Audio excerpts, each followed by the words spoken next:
পাহাড় জঙ্গল ঘেরাও করো, অবৈধ অস্ত্র উদ্ধার করো। পাহাড় জঙ্গল ঘেরাও করো, অবৈধ অস্ত্র উদ্ধার করো। পাহাড়ে সেনা ক্যাম্প বৃদ্ধি করো, করতে হবে। বৃদ্ধি করো, করতে হবে। পাহাড়ে সেনা ক্যাম্প পাহাড়ে সেনা ক্যাম্প বৃদ্ধি করো, করতে হবে। বৃদ্ধি করো, করতে হবে। পাহাড়ে সেনা ক্যাম্প কেউ নেই আদিবাসী, আমরা সবাই বাংলাদেশী। আদিবাসী বলে যারা বাংলাদেশের শত্রু তারা, বাংলাদেশের শত্রু তারা, আদিবাসী বলে যারা, আদিবাসী বলে যারা বাংলাদেশের শত্রু তারা, বাংলাদেশের শত্রু তারা। আদিবাসী বলে। প্রিয় সংগ্রামে উপস্থিতি, আপনারা এই বিগত যে চলমান ঘটনায় পার্বত্য চট্টগ্রামে যে অস্থিতিশীলতা তৈরি হয়েছে আপনারা সবাই অবগত আছেন। আসলে বারবার একই ঘটনা আমি রিপিট করতে চাই না। আমি জাস্ট একটা কথাই বলতে চাই, ভাই আমরা বাংলাদেশের সার্বভৌমত্বে বিশ্বাসী, আমরা বিচ্ছিন্নতাবাদী বিশ্বাসী না। আপনারা যারা শব্দের পলিটিক্সে শব্দ কূটনীতি দিয়ে বাংলাদেশ থেকে একটা বড় অংশকে আলাদা করার ষড়যন্ত্র করতে চান, আমরা পুরো বাংলাদেশিরা হচ্ছে আপনাদের ওই ধরনের ষড়যন্ত্রকে রুখে দিব। এটা আমরা এখনো নেগোসিয়েশনের মধ্যে আছি, কথাবার্তা বলে আপনাদেরকে আমরা বোঝানোর চেষ্টা করতেছি। আপনারা যদি না বুঝেন কিভাবে বোঝানো লাগে হচ্ছে আমরা ওই ব্যবস্থা ওইটাও আমরা জানি। ভাই শব্দ পলিটিক্সের কত বড় খারাপ আপনারা হচ্ছে একটু জাস্ট আমি বলি, তারা হচ্ছে যেখানেই যায় সেটেলার বাঙালি বলতে চায়, বাংলাদেশিদেরকে তারা সেটেলার বলে সম্বোধন করার পর পার্বত্য চট্টগ্রামে সাংবিধানিকভাবে চুক্তির মাধ্যমে বাঙালিদের 51% বাঙালিকে তারা হচ্ছে যে থার্ড ক্লাস নাগরিকে পরিণত করে রেখেছে ওই জায়গায়। যারা পার্বত্য চট্টগ্রামের বাঙালি, মূলধারার বাঙালি, তারা জানে তারা ওই জায়গায় কোন ধরনের বঞ্চনার শিকার হয়। নিজেকে ক্ষেত্র বিশেষ তারা দাস হিসেবে বিভিন্ন জায়গায় বিবেচিত হয় বলে তারা নিজেরা স্বীকার করে। এরপরের কথা হচ্ছে ভাই আপনারা যারা শব্দ পলিটিক্সের যদি আমাদেরকে সেটেলার বলতে চান মূলধারার বাঙালিকে, আমরা আর একটু পেছন থেকে বলতে চাই, আপনারা তো মঙ্গোলয়েড সেটেলার। আপনারা কোথেকে আসছেন তারা বাংলাদেশ জানে। বাংলাদেশের ওই ইতিহাস এখনো মুছে যায় নাই। পার্বত্য চট্টগ্রামের ইতিহাস 1600 সালের পরের ইতিহাস। আপনারা 1600 সালের পরের ইতিহাস দিয়ে হচ্ছে পুরো বাঙালি জাতিকে, বাংলাদেশের সার্বভৌমত্বকে, বাংলাদেশের মানচিত্রকে আমরা হচ্ছে খণ্ড বিখণ্ড করতে চান, তা আমরা রুখে দিব। আমাদের শিক্ষার্থী বন্ধুরা যারা বক্তব্য দিচ্ছে, অনেকে বক্তব্য দিবে আমাদের ল্যান্ড সিস্টেম নিয়ে কিভাবে হচ্ছে আমরা বঞ্চনার শিকার হচ্ছি, আমরা এডুকেশন সিস্টেমে আমরা কিভাবে বঞ্চনার শিকার হচ্ছি, এই ব্যাপারগুলো আমাদের সিনিয়র ভাইরা তুলে ধরবেন। জাস্ট একটা কথাই আপনাদেরকে সারা দেশবাসীকে বলতে চাই যে বিচ্ছিন্নতাবাদের ষড়যন্ত্র আপনারা নেমেছেন, 7 সিস্টার্সকে আপনারা 8 সিস্টার্সে পরিণত করতে চাচ্ছেন। এই ষড়যন্ত্র বাংলাদেশের সর্বোচ্চ বাংলাদেশিরা তার রুখে দিবে। জাস্ট একটা কথাই বলতে চাই আপনাদেরকে। ধন্যবাদ সবাই। বিসমিল্লাহির রহমানির রহিম। প্রিয় উপস্থিতি, আজকে এই ঐতিহাসিক রাজু ভাস্কর্যে আমরা উপস্থিত হয়েছি খাগড়াছড়ির দিঘিনালায়। বাঙালিদের উপর যে নিষ্পেষণ চালানো হয়েছে, যে অত্যাচার চালানো হয়েছে, তার প্রতিবাদে আপনারা সকলে জানেন খাগড়াছড়িতে বিগত কয়েকদিন ধরে সেখানে দাঙ্গা চলছে, সেখানে মারামারি চলছে, সেখানে হামলা চলছে। এর মূলে কি আমাদের জানতে হবে। প্রিয় উপস্থিতি, আপনাদের জ্ঞান থাকতে বলতে চাই, এর মূলে হচ্ছে বৈষম্য। এর মূলে হচ্ছে বৈষম্য। পার্বত্য চট্টগ্রামের শিক্ষা ক্ষেত্রে, চাকুরি ক্ষেত্রে, ব্যবসা ক্ষেত্রে, সকল ক্ষেত্রে বাঙালিদের সাথে একচেটিয়া ভাবে বৈষম্য করা হয়েছে। পার্বত্য চট্টগ্রামের রাজনৈতিক যে অঙ্গনগুলো, চট্টগ্রাম আঞ্চলিক পরিষদ, চট্টগ্রাম জেলা পরিষদ, চট্টগ্রাম টাস্ক ফোর্স এবং অন্যান্য যে সংগঠনগুলো আছে, এই সংগঠনের মূলে কখনো কোনো বাঙালি আসতে পারে না। কেন? পাহাড় কি 1,47,570 বর্গ মাইলের বাইরে? পাহাড় 1,47,570 বর্গ কিলোমিটারের বাইরে নয়। পাহাড় বাংলাদেশের মধ্যে একটি অঞ্চল। এই অঞ্চলে আমি যেভাবে ঢাকা থেকে রংপুর চলাফেরা করি, আমি যেভাবে ঢাকা থেকে কুষ্টিয়া চলাফেরা করি, সেভাবে আমি ঢাকা থেকে পার্বত্য চট্টগ্রাম চলাফেরা করতে পারি না। কেন? কারণ এইখানে অবৈধ অস্ত্র আছে। আমরা 1997 সালে পার্বতী চুক্তি করেছিলাম। পার্বতী চুক্তি হয় দ্বিপাক্ষিক। মানবচুক্তি তাদের কাছে একটি ধারা ছিল যে অবৈধ অস্ত্র তারা পরিহার করবে, কিন্তু এই ধারাটি এখনো পর্যন্ত বাস্তবায়ন হয় নাই। অন্যদিকে 67টি ধারা বাস্তবায়ন হয়ে গিয়েছে, এই ধারাটি বাস্তবায়ন তারা করতে চাচ্ছে না। তারা পাহাড়ে অবৈধ অস্ত্র রেখে পাহাড়কে জুম্মলাইন বানাতে চায়, তারা বানাতে চায় স্বাধীন বাংলাদেশ থেকে আলাদা করতে চায়। প্রিয় উপস্থিতি, আপনাদেরকে বলতে চাই সময় গড়িয়ে এসেছে, সবাই রেডি থাকুন। যদি তাদের ষড়যন্ত্র বুঝতে না পারেন, যদি তাদের ষড়যন্ত্রে পাড়া দেন, তাহলে অতি শীঘ্রই সাজেক যেতে, বান্দরবান যেতে, রাঙ্গামাটি যেতে পাসপোর্ট ভিসা আপনাদেরও লাগবে। তাই আমি বলতে চাই, পার্বত্য চট্টগ্রামে বাংলাদেশের সংবিধান, পবিত্র সংবিধানের যে শাসন, সেই সংবিধানের শাসনকে বাস্তবায়ন করতে হবে। এই সংবিধানের শাসন বাস্তবায়ন না করলে পার্বত্য চট্টগ্রামে শান্তি কখনো স্থায়ীভাবে আসবে না। প্রিয় উপস্থিতি, আপনারা যার যার অবস্থান থেকে পার্বত্য চট্টগ্রাম নিয়ে সচেতন হন, পার্বত্য চট্টগ্রাম নিয়ে এগিয়ে আসুন, পার্বত্য চট্টগ্রাম সদস্যভাবে সার্বভৌমত্বের জন্য লড়াই করুন। সবাইকে ধন্যবাদ। বাংলাদেশ চিরজীবী। পার্বত্য চট্টগ্রামে সাম্প্রতিককালে ঘটে যাওয়া যে আলোচিত মামুন হত্যাকাণ্ড নিয়ে আমরা মিডিয়ার সামনে এসেছি, কারণ সত্য ঘটনা আপনার জানতে হবে। কারণ এই মামুন হত্যাকাণ্ড নিয়ে ইতিমধ্যে পার্বত্য চট্টগ্রামে অসংখ্য ক্ষয়ক্ষতি হয়েছে। পার্বত্য চট্টগ্রামের পাহাড়ি বাঙালিদের মধ্যে একটা বিভেদ সৃষ্টি হয়েছে। বিভেদের মূল ঘটনা ছিল গত 18 তারিখ ভোর 4টার দিকে একটা ঘটনা। সেখানে স্থানীয় এক বাঙালি যুবক, সে ফার্নিচার ব্যবসায়ী ছিল, তাকে কতিপয় অস্ত্রধারী কিছু উপজাতি সন্ত্রাসী গ্রুপ দ্বারা তাকে তাদের এলাকায় নিয়ে যাওয়া হয়। পূর্ব পরিকল্পিতভাবে তাকে পিটিয়ে হত্যা করা হয়। হত্যার পর ওই লাশ তারা তাদের এলাকাতে রেখে যায়। পুলিশ যখন লাশ গ্রহণ করতে যায়, পুলিশও সঠিক সময়ে লাশটা আনতে পারেনি।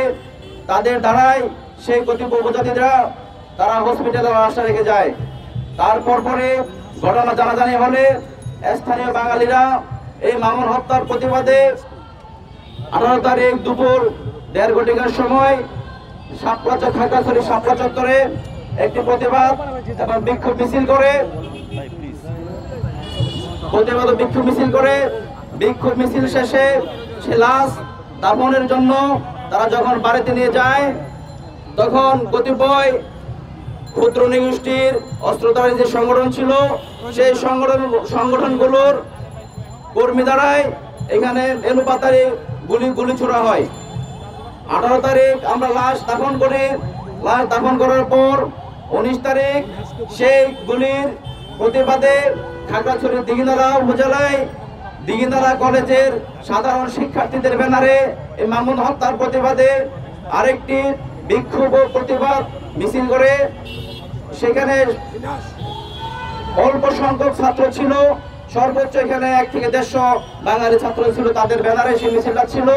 তারা যখন মিছিলটা নিয়ে মেন রাস্তা হতে লারমা স্কয়ার নামে একটা স্থান আছে, সেই সম্মুখীনে তারা মিছিলটা নিয়ে এগিয়ে যায়, তখনই উপজাতীয় অস্ত্রধারী যে সংগঠনগুলো রয়েছে তারা আবারও সেই মিছিলকে লক্ষ্য করে তারা ব্রাশ ফায়ার শুরু করে, তারা এলোপাতাড়ি গুলি শুরু করে। ইতিমধ্যে আপনারা যদি তার প্রমাণ চান, আমাদের কাছে সেই ঘটনার পুরোপুরি ভিডিও রয়েছে। উপজাতীয় অস্ত্রধারী রয়েছে, তারা গুলি করছিল, সেই ভিডিওগুলো আপনাদের সম্মুখে চ্যালেঞ্জ হিসেবে, সত্য ঘটনা হিসেবে আমরা দিতে পারবো। যখন ঘটনা এই পর্যায়ের মধ্যে সীমাবদ্ধ ছিল না, ঘটনার পরে ওইখানকার স্থানীয় ক্ষুদ্র নৃগোষ্ঠী জাতিসত্তার ভাইয়েরা তারা তাদের নিয়ন্ত্রণে যে দোকানগুলো ছিল, তারা নিজেদের দোকানগুলোতে তারা আগুন লাগিয়ে দেয়। এই আগুন লাগানোর পরে পাহাড়ে উত্তপ্ত ছড়িয়ে পড়ে। এই উত্তপ্ত সারা খাগড়াছড়ি থেকে শুরু করে রাঙ্গামাটি বান্দরবান পর্যন্ত সেই উত্তপ্ত যখন ছড়িয়ে পড়ে, তখন পাহাড়ের ঘটনা নিয়ে আমাদের মিডিয়াতে বেশ কিছু অপপ্রচার চলে আসে। এখানকার যারা ঢাকায় যারা এই সুশীল যারা রয়েছেন, ওনারাও সেই ঘটনাটাকে অপব্যাখ্যা করতে শুরু করেন। মিডিয়াতে সেই ঘটনাগুলো সুস্পষ্ট না আসার কারণে আজকে পাহাড়ে সেই সংঘাত, এবং যারা সমতলে যে সুশীল যারা রয়েছেন ওনাদের অপব্যাখ্যার কারণে আজকে পাহাড়ে সেই সংঘাত হয়েছে। এই ঘটনার মধ্যে ইন্ধন দিয়েছে স্থানীয় যে অস্ত্রধারী যে সংগঠনগুলো রয়েছে, সেখানে চিহ্নিত সেই অস্ত্র সংগঠনগুলোর মধ্যে অন্যতম হচ্ছে ইউপিডিএফ, জেএসএস, জেএসএ সংস্কার এবং ইউপিডিএফ গণতন্ত্র নামের 4টি অস্ত্রধারী সংগঠন। সেই অস্ত্রধারী সংগঠনগুলোর মূল উদ্দেশ্য হচ্ছে পাহাড়কে অস্থিতিশীল পরিস্থিতি তৈরি করে রাখা এবং পাহাড় থেকে তারা চাঁদা নেওয়া। আপনারা ইতিমধ্যে পাহাড়ের যে চাঁদার ঘটনাগুলো রয়েছেন আপনারা ভালো করে অনলাইন পোর্টালগুলো দেখবেন, বাস্তবতা সম্পর্কে জানবেন। এই চাঁদার কারণে আজকে পাহাড় অস্থিতিশীল। আজকে এই পাহাড় থেকে বারবার একটা ঘটনার তুচ্ছ ঘটনা ঘটলে বলা হয় পাহাড় থেকে সেনা শাসন হটানোর জন্য। তার একটি উদ্দেশ্য রয়েছে, যদি পাহাড় থেকে সেনা শাসন উচ্ছেদ করতে পারে তাহলে ওই সমস্ত উগ্রবাদী অস্ত্রধারী যে সংগঠনগুলো রয়েছে, উপজাতীয় যে সংগঠনগুলো রয়েছে, তারা একচাটিয়াভাবে পাহাড়কে শোষণ করতে পারবে, শাসন করতে পারবে। আপনারা সমতলে বাইরে অনেকে আছেন যারা পাহাড়ে আপনারা ঘুরতে যান, পাহাড়ে ট্যুর দিতে যান। আপনারা 1-2 দিন ঘুরে এসে এখানে বলেন যে পাহাড়ের পরিস্থিতি সবসময় স্বাভাবিক থাকে, এখানে স্থানীয় বাঙালিরা এখানে পরিস্থিতি অস্বাভাবিক করে তোলে। আজকে আপনাদের সুবিধার্থে এবং আপনাদের জ্ঞাতার্থে বলতে চাই, আপনারা যখন সাজেক যান এবং বিভিন্ন স্পটে আপনারা ঘুরতে যান, আপনারা কি সেখানে কোনো সেনাবাহিনী এসকর্ট ছাড়া আপনারা নির্ভয়ে যেতে পারেন? নিশ্চয়ই আপনারা যেতে পারেন না। আজকে সাজেক থেকে আপনারা সন্ধ্যার পর কখনই আপনি বেরোতে পারবেন না। আপনি ঢাকা থেকে আপনি রংপুর যেতে পারবেন ভোর 4টা, আপনার সমস্যা হবে না। কিন্তু পার্বত্য চট্টগ্রাম থেকে আপনি সন্ধ্যার পর সেনাবাহিনী, পুলিশ বাহিনীর, বিজিবির এসকর্ট ছাড়া আপনার যানদের নিরাপত্তা নেই। কারণ হচ্ছে এখানে পাহাড়ে যে পরিমাণ অবৈধ অস্ত্র রয়েছে, সেই অস্ত্র আমার জানা মতে পার্বত্য চট্টগ্রামের যে আইন শৃঙ্খলা কাজে নিহত যে বাহিনীগুলো রয়েছে তাদের কাছেও সেই ভারী অস্ত্রগুলো নেই। আজকে সেই ঘটনার পরিপ্রেক্ষিতে বাস্তবে একটা উদাহরণ দিচ্ছি। ঘটনা ঘটে যাওয়ার পর থেকে সাজেকে যারা টুরিস্ট তারা গিয়েছিল সমতল থেকে, প্রায় 1500 টুরিস্ট সাজেকে আটকা পড়েছে। আজকে সেই সাজেক থেকে তারা বেরোতে পারে নাই। সাজেক থেকে বেরোতে না পারার কারণ হচ্ছে অস্ত্রধারী সংগঠনগুলা তাদেরকে জিম্মি করে রেখেছে। আজকে খোঁজ নিয়ে দেখেন, এখানকে অনেকে সরকারি চাকরিজীবী ছিল, অনেক ব্যবসায়ী ছিল, ওনারা বের হতে না পারার কারণে প্রাইভেট হেলিকপ্টার তারা ভাড়া করে যার যার সাধ্য মতে প্রাইভেট হেলিকপ্টার ভাড়া করে তারা সাজেকতে আজকে আসতে হচ্ছে। সংগ্রামে সাথী বন্ধুগণ, আমি সমতলের ভাইদের দৃষ্টি আকর্ষণ করব এবং প্রিয় সাংবাদিক ভাইদের দৃষ্টি আকর্ষণ করে বলতে চাই, আপনারা পাহাড়ের সুষ্ঠু ঘটনা তদন্ত সাপেক্ষে আপনারা নিউজ করবেন। অযথায় যে কারো ইমোশন নিয়ে হুট করে কারো ইমোশন নিয়ে আপনারা নিউজ করবেন না। ওদিনকার একটা ঘটনা যে মায়া কান্না যে ছড়িয়েছিল আমাদের ক্ষুদ্র নিগোষ্ঠীর ভাইয়েরা, আমি তাদেরকে ছোট করে বলছি না, অতি সংক্ষেপে আমি শেষ করছি। ওনারা ঘটনা শুরু থেকে যার যার ফেসবুক আইডি থেকে তারা লাইভে চলে যায়, ওনাদের নিজেদের পাড়ায় ওনারা দৌড়াদৌড়ি করে বলছে আমাদেরকে বাঙালিদেরকে তাড়া করতেছে, বাঙালিরা মারতেছে। এই সমস্ত একটি ঘটনার সুষ্ঠু তদন্ত সবাইকে আপনারা পাবেন না। ওই সমস্ত ব্যক্তি যারা পাহাড়কে অস্থিতিশীল করতে চায়, আপনারা ওনাদের জন্য আপনারা সজাগ থাকুন। আমি আমার বক্তব্য দীর্ঘায়িত না করে পাহাড়ের সমৃদ্ধির জন্য বজায় থাকে সেই লক্ষ্যে আমি আমার কাজ করব। সবাই সহযোগিতা কামনা করে আমি আমার সংক্ষিপ্ত বক্তব্য শেষ করছি। আসসালামু আলাইকুম ওয়া রাহমাতুল্লাহি ওয়া বারাকাতুহু। ধন্যবাদ। আমি প্রথমেই যখন একটা জাতি গোষ্ঠীকে পরিচয় দিব, আমি সংবিধানের দিকে তাকাবো। আমাদের সংবিধান 1972 সালের যেই সংবিধান, সেই সংবিধান কিন্তু গণপরিষদে হয়েছিল এবং গণভোটের মাধ্যমে। আমার একটি প্রশ্ন, আপনারা এখানে যারা আছেন মিডিয়া কর্মী থেকে শুরু করে ছাত্রছাত্রী, উপস্থিত জনতা, আপনারা আমাকে একটু এটা দেখাবেন আমাদের সংবিধানের কোথায় আদিবাসী কথাটা আছে। আদিবাসী কথাটি কেন নেই? কারণ তখন যারা আমাদের সংবিধানের নেতৃবৃন্দ ছিলেন, নেতাকর্মী ছিলেন, যারা নেতৃত্ব দিয়েছেন, তারা খুব ভালো করেই গবেষণা করে সংবিধানটা গণপরিষদে গণভোটে তারা সিদ্ধান্ত নিয়েছিলেন বাংলাদেশে কোনো আদিবাসী নেই। এটা একটা হাস্যকর। ঘোড়ার যেমন ডিম হয়, আদিবাসী সেরকমই একটি শব্দ বাংলাদেশের জন্য। এবার বাংলাদেশ গেল, আমি আসি আন্তর্জাতিক জাতিসংঘের দিকে একটু তাকাই। জাতিসংঘে কি কোনো আদিবাসী স্বীকৃত সংজ্ঞা আছে? আপনারা আজকে গিয়ে এটাও একটু দেখবেন, জাতিসংঘে আদিবাসীর কোনো স্বীকৃত সংজ্ঞা নেই। ঠিক। তারপরও যদি আমরা বলতে চাই হ্যাঁ আদিবাসী সংজ্ঞা কি, সেটা আপনাদেরকে আমি একটা জিনিসই বোঝাই, আমার 6 ভাই বোন, একজন ফর্সা, একজন কালো, একজন নাক বোচা, একজন নাক খাড়া, একজন নামাজ পড়তে ভালোবাসে, একজন পড়ে না। এখন আপনারা কি বলবেন আমার 6 ভাই বোনের মধ্যে এক একজন এক এক জাতির গোষ্ঠীর? নো, আমরা তখনই বলবো জাতি গোষ্ঠীকে যখন আমরা আদিবাসী বলবো, তখন যেই সংজ্ঞাটা আমাদের আছে বিভিন্নভাবে, মানে জাতিসংঘ ছাড়া বাংলাদেশেও নেই, তারপরও যদি আমরা একটু গুগল ঘাটাঘাটি করি, উইকিপিডিয়া দেখি, সেখানে দেখতে হবে আদিবাসী হচ্ছে ভূমিপুত্র। আপনারা এই জিনিসটা ভালো করে বুঝুন, ভূমিপুত্র। স্মরণতীত কাল মানে হাজার হাজার বছর, হাজার হাজার বছর থেকে তারা এই ভূমিতে ছিল।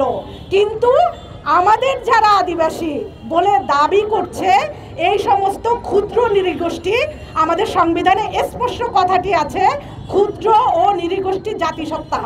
তারা কোত্থেকে এসেছেন? তারা বিভিন্ন যুদ্ধ বিগ্রহের মাধ্যমে, বিভিন্ন দাঙ্গা হাঙ্গার মাধ্যমে, আজকের যেমন রোহিঙ্গাদের আমরা আশ্রয় দিয়েছি, সেরকমভাবেই তারা আমাদের দেশে এভাবে এক সময়ের অধিবাসী। আজকে বাম থেকে শুরু করে কেউ কেউ আমরা স্বীকৃতি দিতে চাচ্ছি যে তারা আদিবাসী। আমি একটা কথাই বলতে চাই, বাংলাদেশে কোনো আদিবাসী নেই। আপনি প্রমাণ করুন, আসুন বসুন, প্রমাণ করুন, সংবিধান নিয়ে বসুন, জাতিসংঘের আইন নিয়ে বসুন, বাংলাদেশের ইতিহাস নিয়ে বসুন। বাংলায় কোনো আদিবাসী নাই, আমরা সবাই বাংলাদেশি। ধন্যবাদ।